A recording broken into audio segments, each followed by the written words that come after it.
All right, welcome back. So today we're gonna check out what Jonathan got to say to all of us who want to come back to PoE 1 and give it a little bit more time before we fully emerge into PoE 2's endgame. So I'm kind of excited for this one.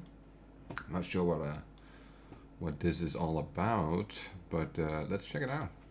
Hey guys, let's talk about PoE 1.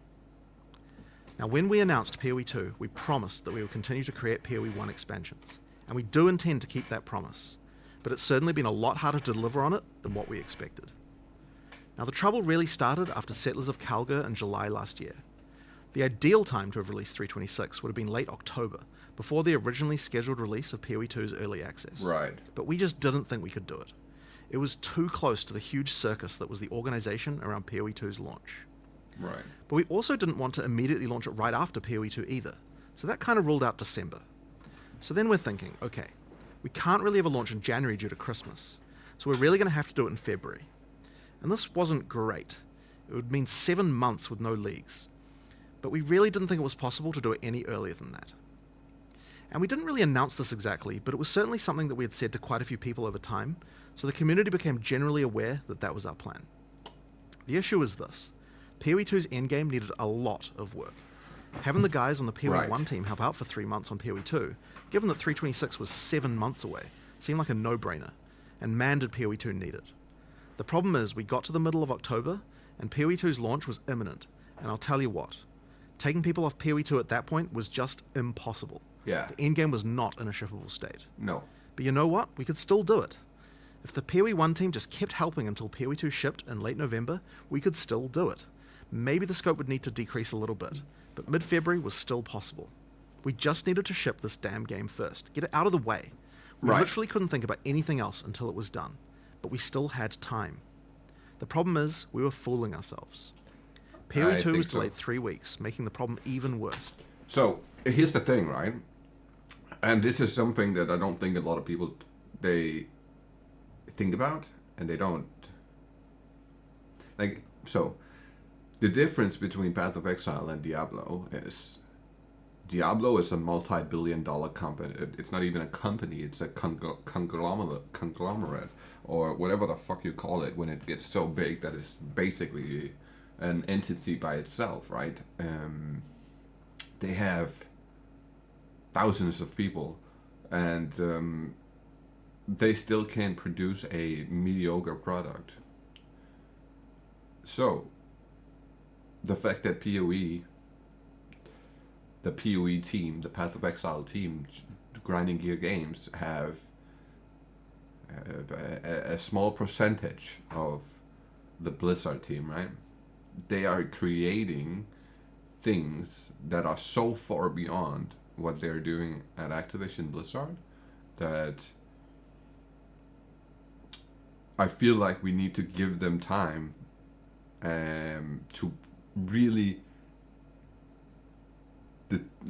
hone in on all the core parts they wanna keep around, and instead of getting a half-assed PoE 1 league, I think it's better to make sure we're getting quality products first and foremost, instead of rushing shit out and just giving out something to give out something. I don't think that's necessarily a good mentality. I think that's exactly what Blizzard did with Diablo 4.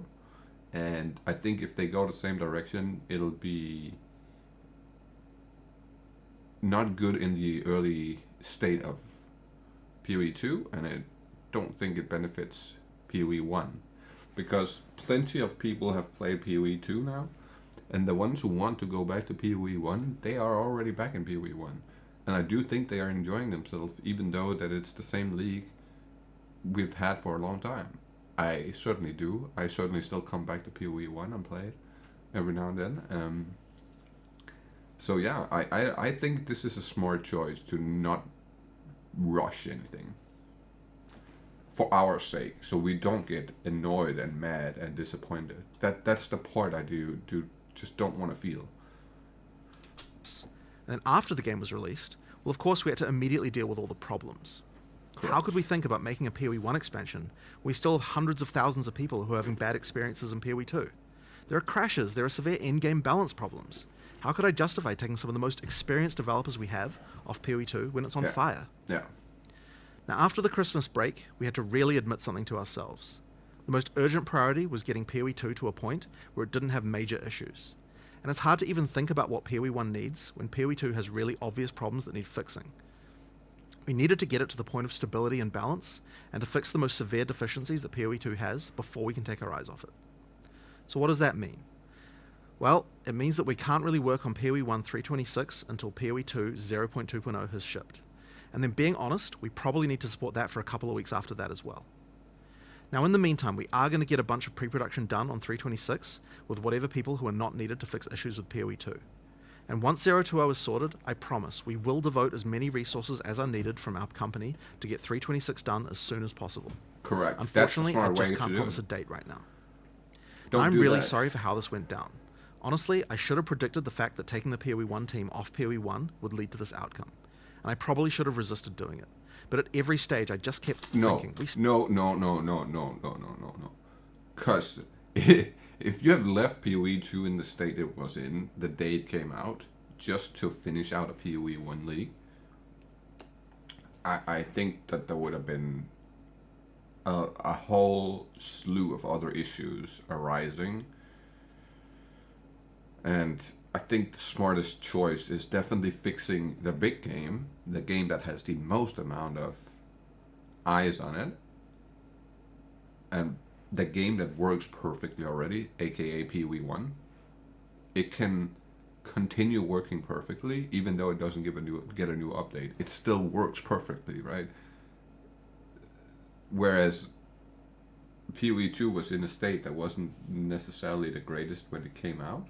I think, personally, we are in a way better state now. However, there is still a lot that needs changing and fixing and upgrading and updating and all these things. And I think that if we push too hard for them to come or to give us more content too early, we are going to be the ones who are going to be unsatisfied with it.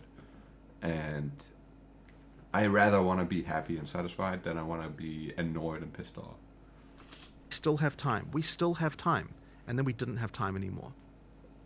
Now, we still have a lot to learn about how to run two games simultaneously. We were overconfident. We still need to work out how to structure our studio to make this possible. But we do have a solid plan for what we want to do with 3.26. Obviously, I can't talk about it yet, but I'm hoping you guys are going to love it. I really want to thank you guys for all your support over the years. You guys do deserve better than this, and we will get 3.26 out as fast as we can.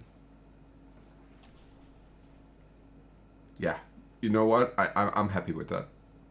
And in comparison to Diablo, this is straight out the box. It's just coming out, explaining the situation, making it clear, not obscuring the reality. I appreciate it. I think this is sad. It's sad. No doubt about it. This is sad.